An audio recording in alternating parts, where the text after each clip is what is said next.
మన మధ్యలో ఉన్న సోన ప్రియాంక ఈరోజు మెసేజ్ ఇవ్వడానికి మన మధ్యలోనికి వచ్చారు. ఎందుకంటే తను కూడా ఎంతగానో దేవుని ప్రేమిస్తుంది, ఎంతగానో దేవుని పట్ల ఆశ కలిగి ఉంది. నాతో చెప్పింది, ఆంటీ నేను ఖచ్చితంగా మన సంఘంలో వాక్యాన్ని పంచుకోవాలని ఆశపడుతున్నాను అని చెప్పినప్పుడు మేము చాలా సంతోషపడ్డాం. ఎందుకంటే మా కుమార్తె కనుక. కాబట్టి దయచేసి మన మధ్యలోకి వస్తుండగా అందరూ చప్పట్లు కొడదామా?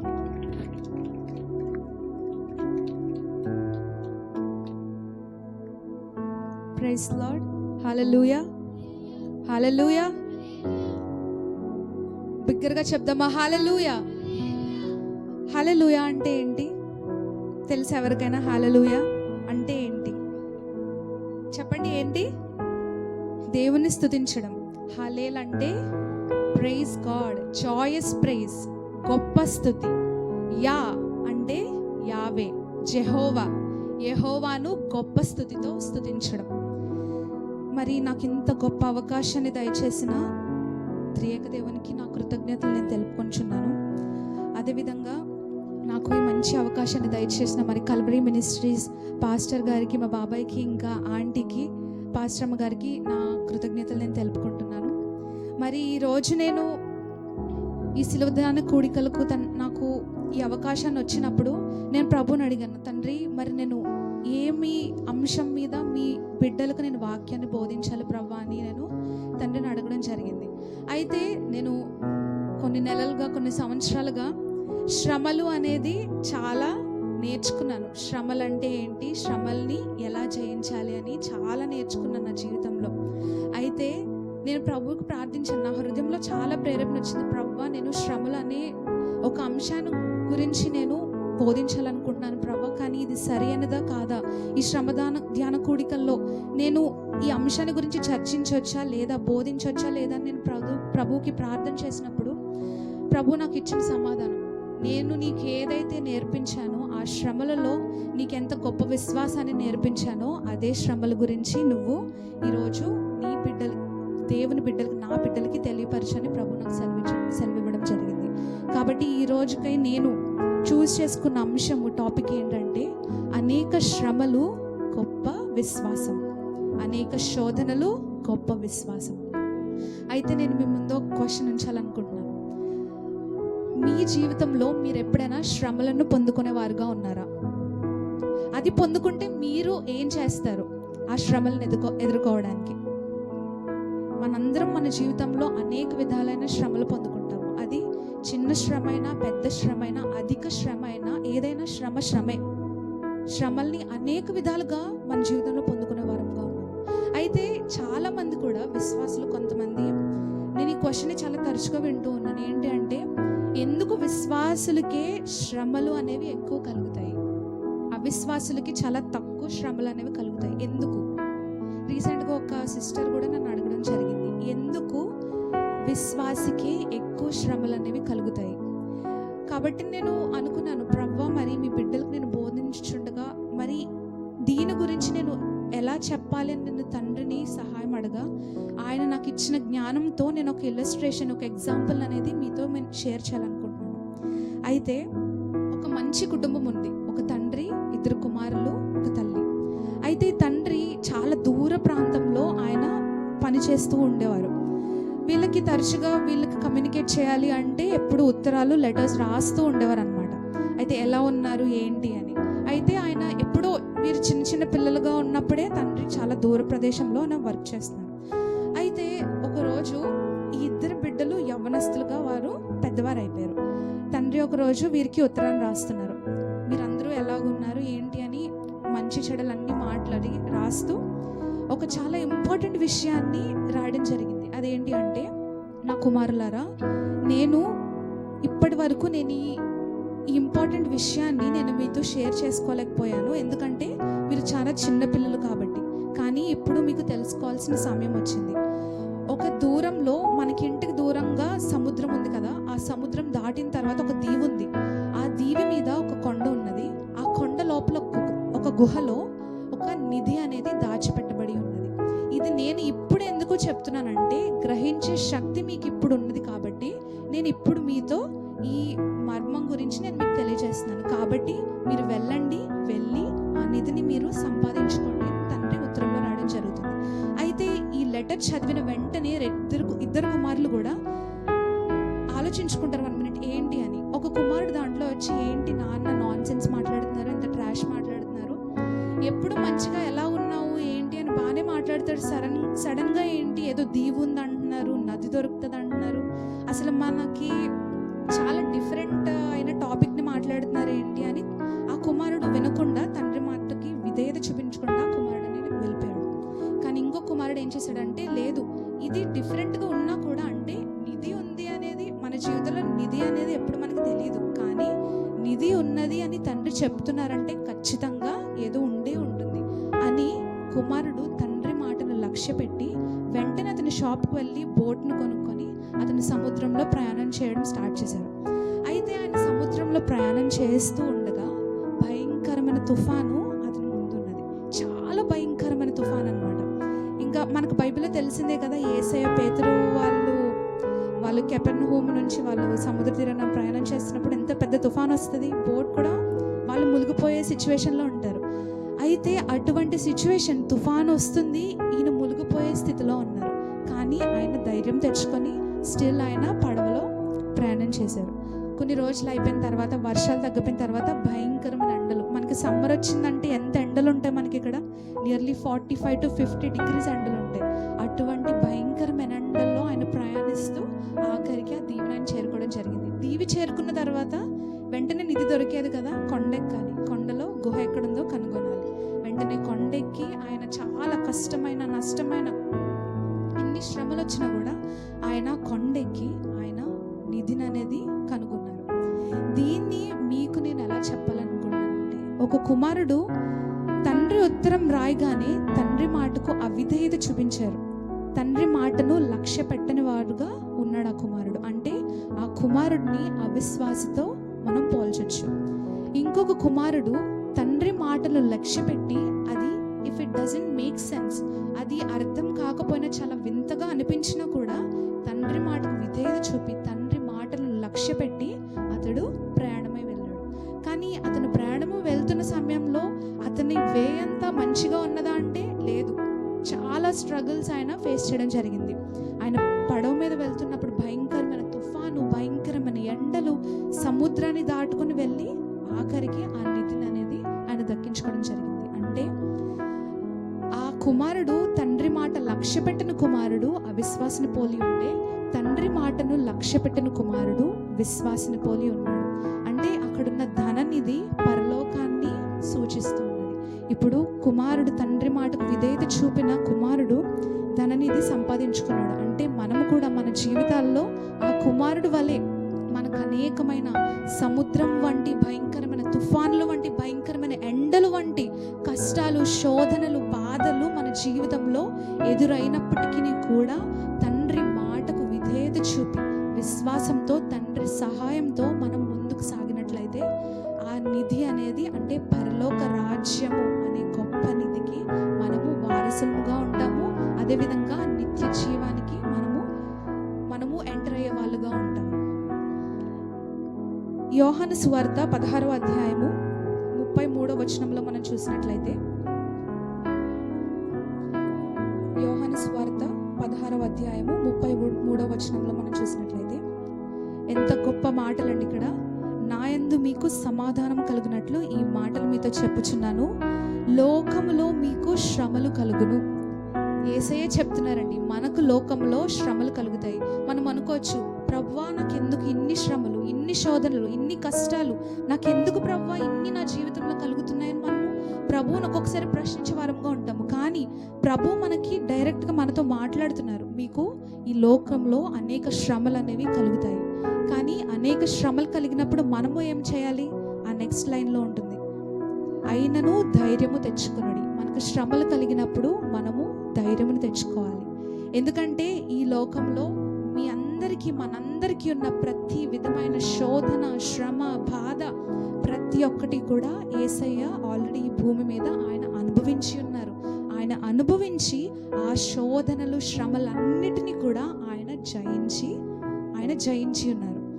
అదేవిధంగా మనం యెషయా గ్రంథము 43వ అధ్యాయము 1వ వచనంలో చూసినట్లయితే, యెషయా గ్రంథము 43వ అధ్యాయము 1వ వచనంలో చూసినట్లయితే, అయితే యాకోబు నిన్ను సృజించిన వాడగు యెహోవా, ఇశ్రాయేలు నిన్ను నిర్మించిన వాడు ఈలాగు సెలవిచ్చుచున్నాడు, నేను నిన్ను విమోచించుచున్నాను, భయపడకుము, పేరు పెట్టి నిన్ను పిలిచి ఉన్నాను, నీవు నా సొత్తు.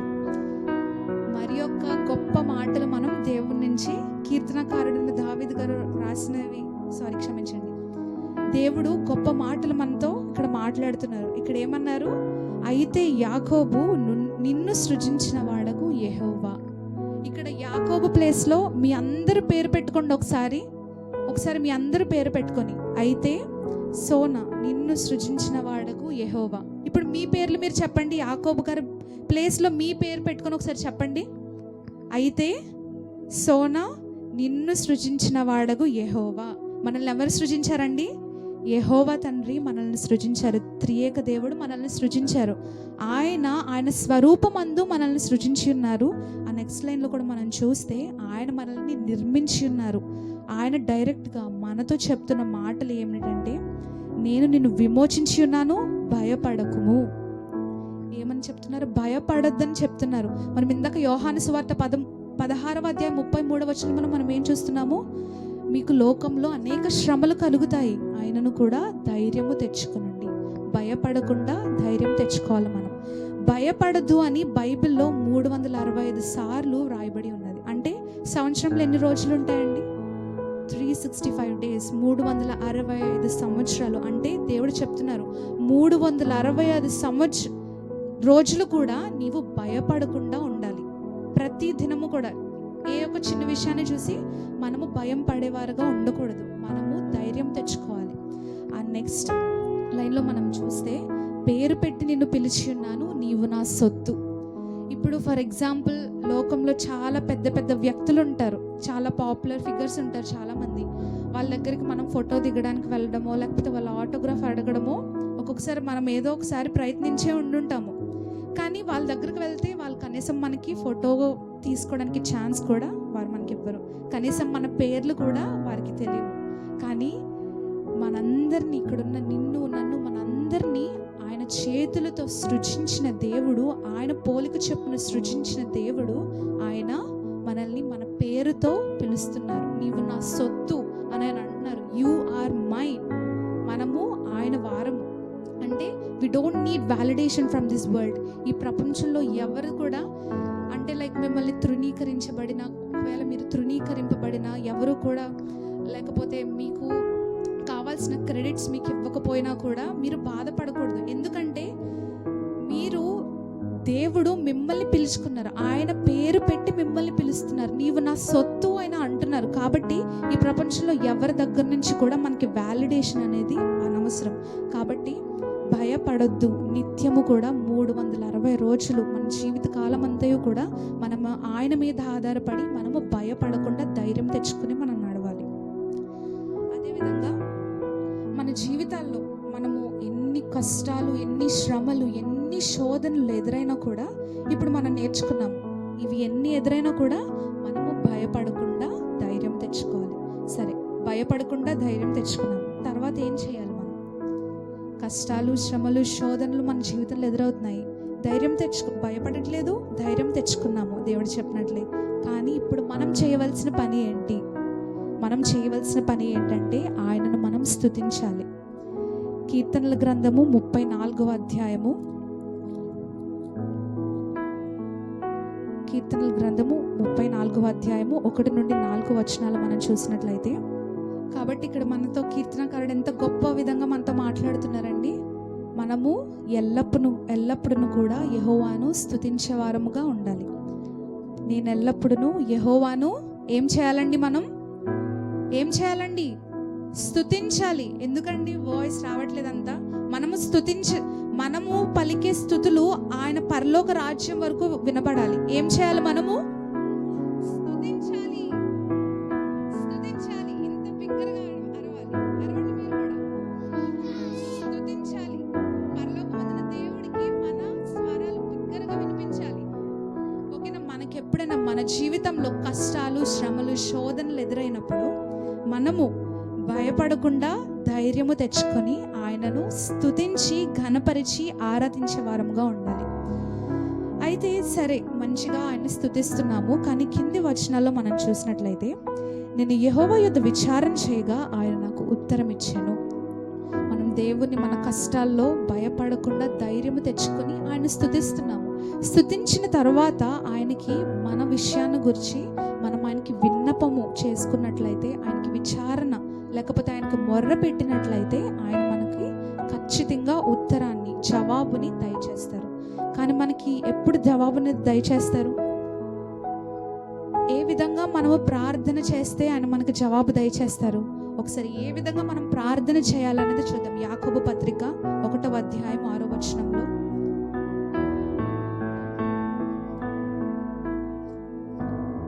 యాకోబు పత్రిక 1వ అధ్యాయం 6వ వచనం.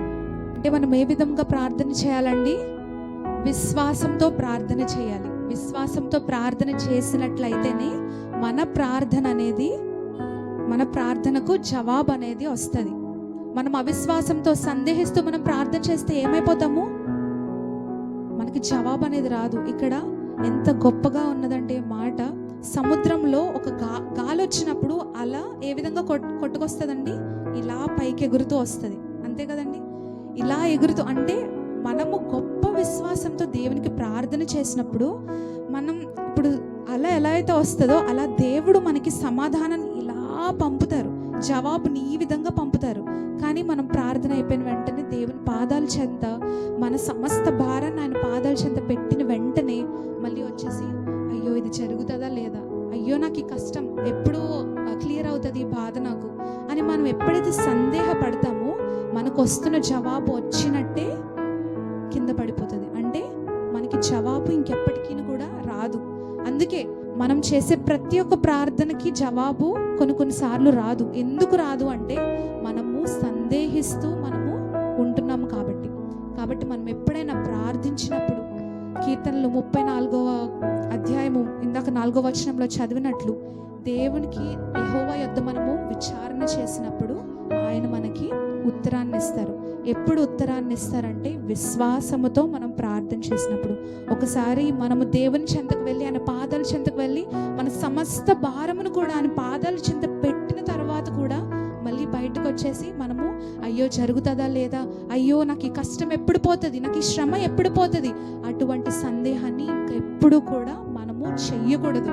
ఇప్పటి నుంచి గుర్తుపెట్టుకోండి, మీకు ఎన్ని శ్రమలు ఎన్ని కష్టాలు వచ్చినా కూడా దేవుని చెంత మీరు పెట్టిన తర్వాత, మీరు వచ్చి దేవుని సన్నిధి నుంచి మీరు వచ్చిన తర్వాత అయ్యో జరుగుతుందా లేదా అనే దాని గురించి సందేహం వద్దు. విశ్వాసంతో నా దేవుడు ఒకవేళ సిచ్యువేషన్ ఇంపాసిబుల్గా జరగదు అన్నట్టు కనిపించినా కూడా మీరు విశ్వాసంతో ఉండాలి. ఇప్పుడు మనం పాత నిబంధనలో చూసినట్లయితే 1 సమూయేలు గ్రంథంలో మనకి హన్నా గురించి ఉంటుంది. ఆమె గర్భము ముయ్యబడి ఉంటుంది, కానీ ఇంగ్లీష్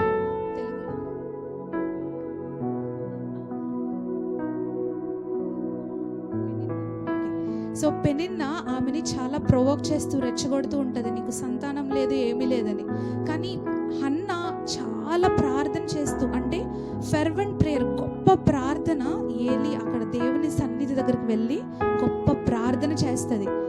దేవుడు గుర్తుపెట్టుకొని హన్నాని వచ్చే సంవత్సరంలో, మరి ఒక సంవత్సరంలో సమూయేలు అనే కుమారుడిని హన్నాకి దయచేస్తారు. అంటే అక్కడ హన్నా సిచ్యువేషన్ చాలా ఇంపాసిబుల్గా, చాలా అసాధ్యంగా కనపడి ఉండొచ్చు, కానీ ఆమె ఎంత గొప్ప విశ్వాసం తమ ప్రార్థన చేసిందో, మూయబడిన ఆమె గర్భాన్ని కూడా దేవుడు తెరిచి ఒక గొప్ప ప్రవక్తని ఆమె గర్భం నుంచి తీసుకొచ్చారు. మన సిచ్యువేషన్ కూడా ఇంపాసిబుల్గా, అసాధ్యంగా ఉన్నప్పటికీ కూడా మనం దేవుని చెంత మన విన్నపాలు కానీ మనం ప్రతి ఒక్కటి ఆయన చెంత, ఆయన పాదాల చెంత మనం పెడితే మనము విశ్వాసంతో, సిచ్యువేషన్ ఎలా ఉన్నా కూడా మనము విశ్వాసంతో ముందుకు సాగిపోయే వారంగా ఉండాలి. సో ఇప్పుడు మనకు అర్థమైంది, మన లైఫ్లో కష్టాలు, శ్రమలు, శోధనలు వచ్చినప్పుడు మనము భయపడకుండా ధైర్యము తెచ్చుకొని ఆయనను స్తుతిస్తూ, ఘనపరుస్తూ, ఆరాధిస్తూ, విశ్వాసముతో మనం ఆయనకు మొర్ర పెట్టినట్లయితే మనకి ఖచ్చితమైన జవాబు దేవుడు దయచేస్తారు. ఆ తర్వాత కీర్తన గ్రంథము 34వ అధ్యాయము 4వ వచనంలో లాస్ట్లో ఉంటుంది, ఆయన మనకి ఉత్తరం ఇస్తారు. తర్వాత మీ భయములన్నిటినీ కూడా నేను తొలగిస్తాను అని చెప్తున్నారు. అంటే ఈ ఈ శ్రమల్లో, ఈ శోధనల్లో మనకి ఎన్ని భయములు కలిగినను కూడా మనము ఆయన పాదాల చెంత మనము మొర్ర పెట్టుకుంటే, విశ్వాసంతో మొర్ర పెట్టుకుంటే ఆయన మన భయములన్నిటినీ ఆయన తొలగించేవారుగా ఉంటున్నారు. అదేవిధంగా నేను మెసేజ్ స్టార్టింగ్లో మిమ్మల్ని అడిగాను, మీకు కనుక శ్రమలు వచ్చినప్పుడు మీరు దాన్ని ఎలా ఎదుర్కొంటారు? ఆల్రెడీ మీకు ఒక ఆన్సర్ ఉండుంటుంది. మీ లైఫ్లో మీకు శ్రమలు వచ్చినప్పుడు మీరు ఎలా ఎదుర్కొంటారో మీకు ఒక ఆన్సర్ ఉంటుంది. కానీ బైబిల్ గ్రంథము, మన పరిశుద్ధ బైబిల్ గ్రంథంలో అనేక విశ్వాసులు మనకి కనిపిస్తూ ఉన్నారు. దాంట్లో మనకి చాలా సుపరిచితమైన వ్యక్తులు షడ్రక్, మేషక్, అబేద్నగో. ఈ ముగ్గురు కూడా చాలా సుపరిచితమైన వ్యక్తులు కదా. సో నేను ఆ బ్యాక్గ్రౌండ్ స్టోరీ అంతా నేను చెప్పదలుచుకోలేదు. కానీ ఎప్పుడైతే రాజైన నెబుకద్నెజరు ఆజ్ఞ వీరు మీరారో, అంటే ఆ చేయించిన బంగారు ప్రతిమకు వారు ఎప్పుడైతే మొక్కలేదో, వెంటనే నెబుకద్నెజరు ఏం చేశాడు? వీరిని అగ్నిగుండంలో పాడేయాలని ఆజ్ఞని పాస్ చేయడం జరిగింది. అయితే వీరు అగ్నిగుండంలో పాడవేయబడుతున్నారని వీరికి ఆల్రెడీ తెలుసు, మేము ఇలా అగ్నిగుండంలో పాడవేయబడుతున్నాము అని. బట్ స్టిల్ వాళ్ళు ఏం చేయడం జరిగింది? సజీవుడైన దేవుని కోసము వారు నిలబడ్డారు.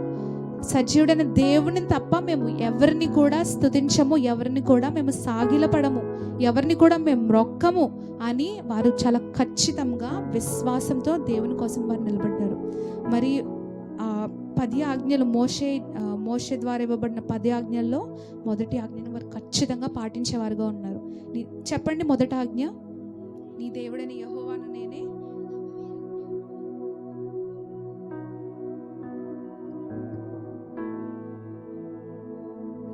ఇక్కడ వీళ్ళు ఏం చేశారు? సాగిలు పడ్డారా?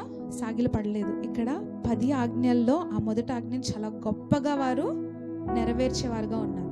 అయితే రాజైన నెబుకద్నెజరు పాస్ చేసిన లాని కూడా వాళ్ళు లెక్క చేయకుండా సజీవుడైన దేవుణ్ణి వారు స్తుతించేవారుగా ఉన్నారు. దేవుని కోసం వారు నిలబడ్డారు. అయితే నెబుకద్నెజరు సైనికుల్లో కొంతమంది బలిష్ఠులను తీసుకొచ్చి ఆ అగ్నిగుండంలో 7 అంతలు మండుచున్న అగ్నిగుండంలో పాడవేయబడుతున్న సమయంలో షడ్రకు, మేషకు, అబేద్నగో వారికి ఏం కాలేదు. కానీ పాడవేస్తున్న ఆ సైనికులు, బలిష్ఠులు, వాళ్ళు ఏమయ్యారు? ఆ మంట చేత మరణించారు. అయితే షడ్రకు, మేషకు, అబేద్నగో వారు అగ్నిగుండంలో పాడవేయబడిన తర్వాత వారు ఏం చేస్తున్నారు? అగ్నిగుండంలో అటు ఇటు తిరుగుతూ ఉన్నారు. దాన్ని రాజైన నెబుకద్నెజరు కనిపించింది కదా, ఒక 4వ రూపము దూతల వలె కనిపించింది. తెలుగు బైబిల్లో దూతల వలె అని ఉంది. ఇంగ్లీష్ బైబిల్లో, ఇంగ్లీష్ వర్షన్స్లో సన్ ఆఫ్ గాడ్, ఆ 4వ రూపము దేవుని కుమారుని వలె కనిపించి ఉన్నదంట. వెంటనే రాజు నెబుకద్నెజరు ఆశ్చర్యపడి, చాలా కంగారు పడి ఆశ్చర్యపడిపోయి వారిని బయటికి రప్పించారు. మరి వారిని బయటికి రప్పించిన తర్వాత ఏం జరిగింది? వారి తల అయినా కూడా, వారి శరీరం అయినా కూడా, వారి వస్త్రాలైనా కూడా ఏమయ్యాయి? కాలలేదు. కనీసము ఆ నిప్పు వాసన కూడా వాళ్ళ దగ్గర నుంచి రాలేదు. అంటే దీని నుంచి మనం నేర్చుకోవాల్సింది ఏంటి అంటే, మన జీవితంలో అగ్నిగుండం వంటి శోధనలు చాలా అధికంగా ఉంటాయి. చాలా అధికంగా వచ్చినప్పటికీ కూడా అక్కడ షడ్రకు, మేషకు, అబేద్నగో ఏం చేశారు? సజీవుడైన దేవుడి కోసము వారు నిలబడ్డారు. మనము కూడా విశ్వాసంతో వారు ఎట్టి రీతిగా వారు నిలబడ్డారో మనము కూడా మన ఎదురుగా అగ్నిగుండం వంటి శోధనలు, శ్రమలు, కష్టాలు వచ్చినా కూడా మనం విశ్వాసంతో మన దేవుని కోసము, ఆయన సహాయంతో మనం నిలబడాలి. నిలబడితే అప్పుడు ఏమవుతుంది? ఖచ్చితంగా దేవుడు మనల్ని రక్షిస్తారు. మరి ఈ టైమ్స్లో, ఈ రాకడ సమయంలో అనేక విధాలైన వార్స్ కానీ, యుద్ధాలు కానీ, క్రైస్తవులపై దాడులు, ఇలాంటివి చాలా జరుగుతూ వస్తున్నాయి కదా. అయితే మనం చూసాం యుక్రెయిన్ వార్, లేకపోతే ఇండియాలోనే మణిపూర్లో క్రైస్తవులపై దాడులు కానీ, ఇంకా కొత్తగా వచ్చిన న్యూస్ అస్సాంలో, ఛత్తీస్గఢ్లో క్రైస్తవులకి ప్రార్థన చేసుకోవడానికి వారికి పర్మిషన్ లేదు అని, అలా న్యూస్ మనం వింటూనే ఉంటున్నాము. ఈరోజు నార్త్ ఇండియాలో ఆ ప్లేసెస్లో అక్కడ జరుగుతూ ఉంటున్నాయి. కానీ రేపు ఇక్కడ జరుగుతాయి. ఇక్కడ జరిగినప్పుడు మీరు యేసుకై మీరు నిలబడతారా అనేది మీరు ప్రశ్నించుకోవాలి. ఖచ్చితంగా నేను చెప్తుంది ఏంటంటే, అలాంటి సిచ్యువేషన్ మన లైఫ్లో ఎదురైనప్పుడు కూడా మనము దేవుని కొరకు నిలబడాలి. అదేవిధంగా మన లైఫ్లో ఎన్ని శోధనలు వచ్చినప్పటికీ కూడా మనము ఆయనని నిరంతరము స్తుతించేవారుగా ఉండాలి. ఆయన స్తుతి మన నోటిలో ఎప్పుడును కూడా నిరంతరము ఉండాలి. ఇందాక మనం మంచిగా ఆరాధన చేసాము. ఆరాధన ప్రాముఖ్యత ఏంటండి? ఆరాధన ప్రాముఖ్యత దేవుని సన్నిధిని మనము తీసుకురావడం. ఇక్కడికి దేవుని సన్నిధి అనేది మన జీవితంలో చాలా ముఖ్యమైనది. ఆయన సన్నిధి లేకపోతే మనము లేనట్టే. కాబట్టి గొప్ప విధంగా మనం ఆరాధన చేసి ఉన్నాము. కాబట్టి మన లైఫ్లో ఎన్ని శోధనలు, ఎన్ని శ్రమలు వచ్చినా కూడా మన నోట ఆయన స్తుతి ఉండాలి. అదేవిధంగా మనకి ఎన్ని శోధనలు కలిగినా కూడా మనం అనుకోవచ్చు, ఎందుకు నాకు ఈ శోధనలు కలుగుతున్నాయి, ఎందుకు నాకు ఈ శ్రమలు కలుగుతున్నాయని. కానీ మన జీవితంలో మనకి శ్రమలు, శోధనలు కలిగితేనే మన ప్రార్థనా జీవితం అనేది ఇంకా బలపడుతుంది, మన విశ్వాస జీవితం అనేది ఇంకా బలపడుతుంది. కాబట్టి మనం ఎప్పుడూ కూడా ఆయన ఘనపరిచి ఆయన స్తుతించే వారంగా ఉండాలి. అదేవిధంగా అపోస్తలుడైన పౌలు ఫిలిప్పీలకు రాసిన పత్రిక 1వ అధ్యాయం 21వ వచనంలో చెప్తున్నారు కదా, నా మట్టుకైతే బ్రతుకుట క్రీస్తే, చావైతే లాభము, చావైతే మేలు. కాబట్టి క్రీస్తు కోసం మనము ఇక్కడ నిలబడాలి. ఈ లోకంలో క్రీస్తు కోసము మనం నిలబడే వారంగా ఉండాలి. 2024 సంవత్సరాల క్రితము ఆయన యేసయ్య మనందరం చేసిన పాపాలకి మనము మోయాల్సిన సిలువను ఆయన మోసి, ఆ సిలువకు మనము ఆహుతి కాకుండా మన పాపాలను, అసలు ఆయన ఎంత ఇన్నోసెంట్ పర్సన్ అండి, చాలా పరిశుద్ధాత్మ దేవుడు కదా ఆయన, ఎంత ఇన్నోసెంట్ పర్సన్. అలాంటి గొప్ప దేవుడు మనందరి పాపాలను తీసుకొని ఆయన మన ప్లేస్లో ఆ సిలువ మీద మరణించడం జరిగింది. కానీ ఆయన మరణించినా కూడా ఆయన తిరిగి మరలా లేచారు. అయితే ఆయన మన కోసము అప్పుడు ఈ భూలోకంలో శ్రమ పడ్డారు. కాబట్టి మనము ఆయనను పరలోక రాజ్యంలో చేరే వరకు మనము ఈ భూలోకం మీద శ్రమ పడాలి. ఎందుకు శ్రమ పడాలి? అసలు ఎందుకు శ్రమ, ఎందుకు శోధన, ఎందుకు ఇవన్నీ పడాలి అంటే, మనము యేసయ్యని మన సొంత రక్షకునిగా అంగీకరించి ఉన్నాము కాబట్టి మనం ఖచ్చితంగా శ్రమ పడాలి. అదేవిధంగా మనము ఆయనను వెంబడించే వారంగా మనం ఉన్నాము. యేసుక్రీస్తుని మన సొంత రక్షకునిగా అంగీకరించి ఉన్నాము. అదేవిధంగా ఆయన వెంబడించే వారంగా ఉన్నాం. మత్తయి సువార్త 16వ అధ్యాయము 24వ వచనంలో మనం చూసినట్లయితే,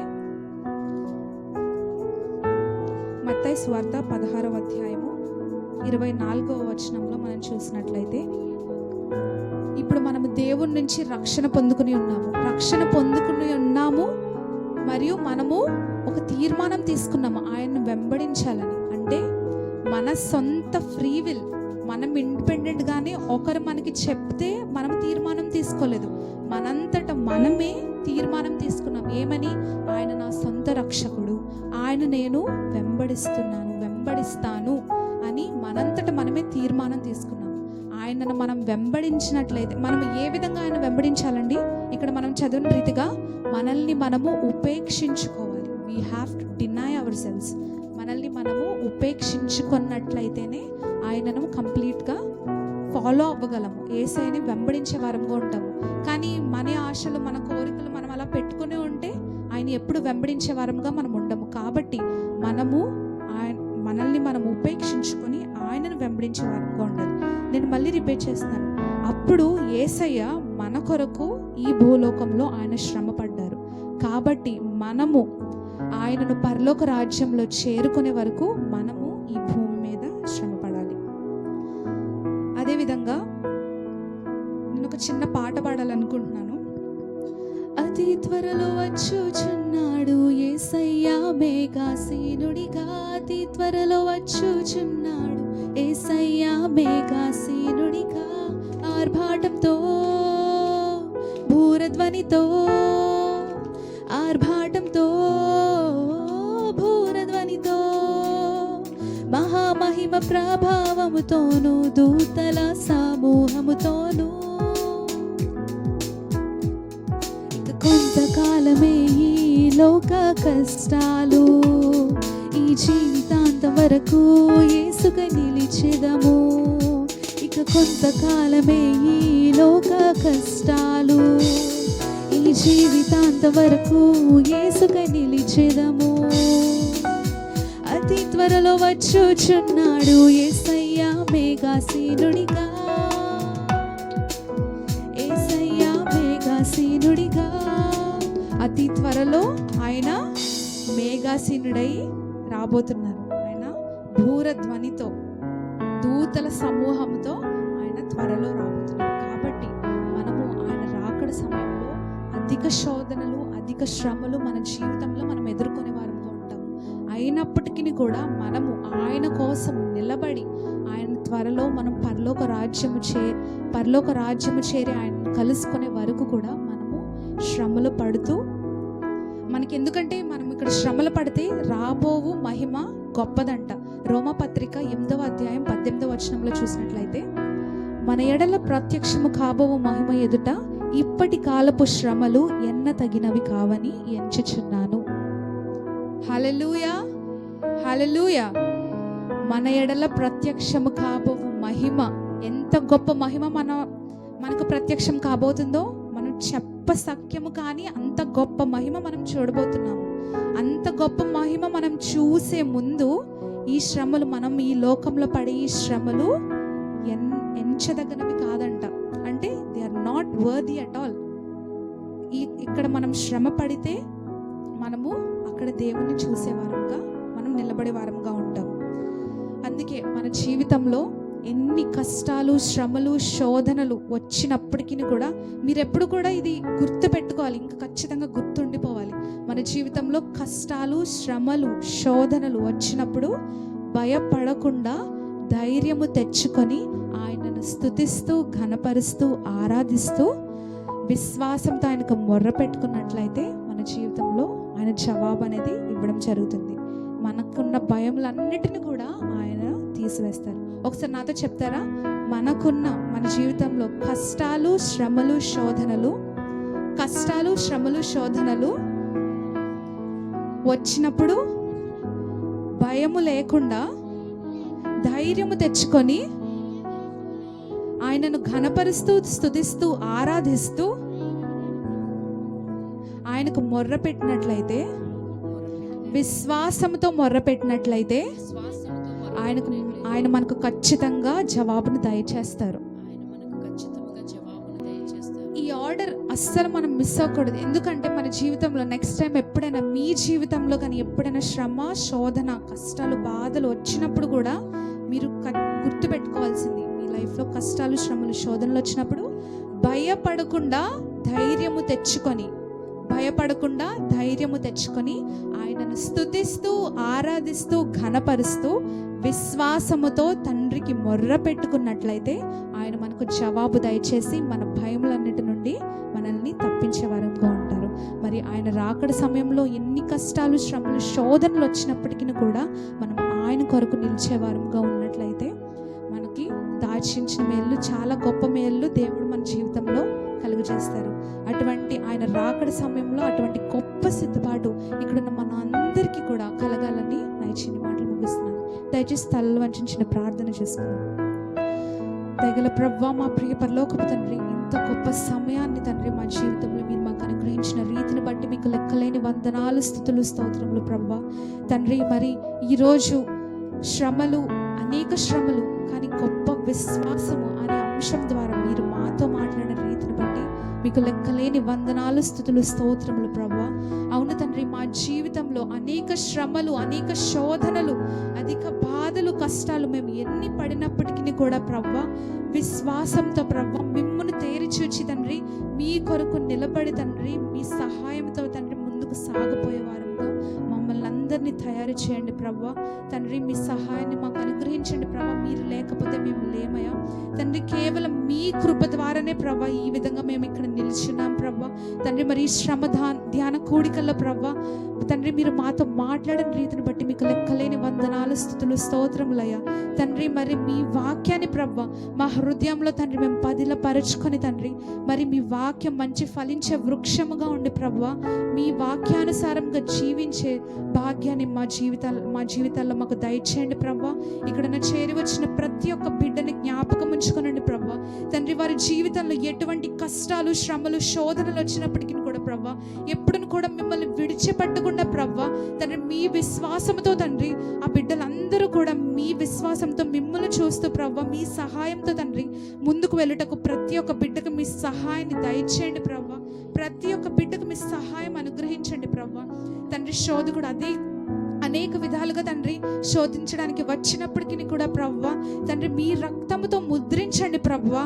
ప్రతి ఒక్కరిని ప్రభువా మీ రక్తానితో ముద్రించి తండ్రి మీ కంచెని దయచేసి ప్రభువా, మీ ప్రొటెక్షన్ని దయచేసి తండ్రి ఏ ఒక్క బిడ్డ కూడా ప్రభువా తండ్రి పాపంలో పడకుండా ప్రభువా, శోధనలు వచ్చినప్పుడు తొట్టిల్లకుండా ప్రభువా, వారి పాదం స్టంపులు అవ్వకుండా ప్రభువా మీరు వారికి సహాయాన్ని దయచేసి తండ్రి మీ మీ మీ మార్గంలో, మీ రైచియస్ పాత్లో, మీ నీతి మార్గంలో ప్రతి ఒక్క బిడ్డను నడిపించి తండ్రి మీ రాకడికి తగు సిద్ధపాటును మా జీవితంలో దయచేసి ప్రభువా.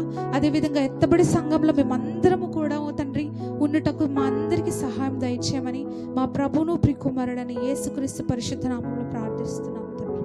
ఆమేన్. హల్లెలూయా, హల్లెలూయా.